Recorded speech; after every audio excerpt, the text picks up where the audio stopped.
মানে স্পিকার, আমি এই ব্যাপারে স্পষ্ট বলতে চাই, মদ আল্লাহ তাআলা হারাম করেছেন, এটা কিয়ামত পর্যন্ত হারাম থাকবে।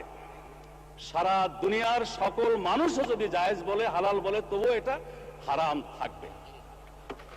আল্লাহ, রসুল এবং আখিরাতের প্রতি, কোরআনের প্রতি যারা ঈমান পোষণ করে তাদের কাছে মদের দাম কমানো বাড়ানো অথবা শুল্কের হ্রাস বৃদ্ধি তাদের কাছে কোনো ব্যাপারই নয়। মাংনাও যদি দেওয়া হয়, মদের ফ্যাক্টরির মধ্যে যদি বদ্ধ দরজা জানালার মধ্যে তাদের রাখা হয়, তবুও তারা আল্লাহর ভয়ে মদ স্পর্শ করবে না। মানে স্পিকার, আমি তাদের উদ্দেশ্যে বলতে চাই, তারা যদি সত্যি এটা নিয়ে রাজনীতি না করতে চান, আন্তরিকভাবে মদ বন্ধ হোক এটা চান, তাহলে মদ বন্ধ তো ইসলামী অনুশাসন পুরোপুরি চালু ছাড়া হতে পারে না। ইসলামী রাষ্ট্র ব্যবস্থা, সমাজ ব্যবস্থা, শিক্ষা ব্যবস্থা চালু হওয়া ছাড়া হতে পারে না। অথচ ওনারা তো ইসলামী অনুশাসন কায়েমের আন্দোলনকে বলেন মৌলবাদ, বলেন সাম্প্রদায়িকতা, বলেন ধর্মান্ধতা।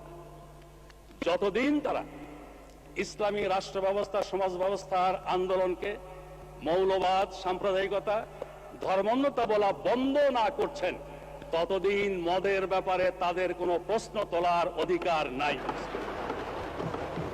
মানে স্পিকার,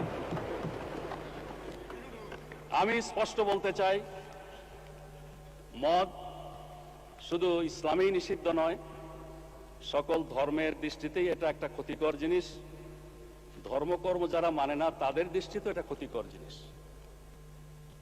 কিন্তু শুধু আইন করে এটা বন্ধ করা সম্ভব নয়।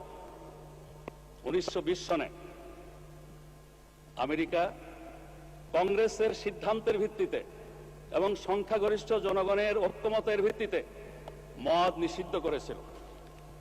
মদ থেকে তাদের জাতিকে দূরে রাখার জন্য কোটি কোটি পৃষ্ঠা বুকলেট, লিফলেট, হ্যান্ডবিল প্রচার করেছিল। তখনকার আপ টু ডেট, মানে স্পিকার, হলুদ বাতি জ্বালালে আমি থেমে যাই। আমাকে নিয়ে অনেক কথা হয়েছে, আমার দলকে নিয়ে অনেক কথা হয়েছে। এই পার্লামেন্টে সেগুলোর জবাব দেওয়ার সুযোগটা অন্তত আমাকে দেবেন, মানে স্পিকার, আমি আশা করি।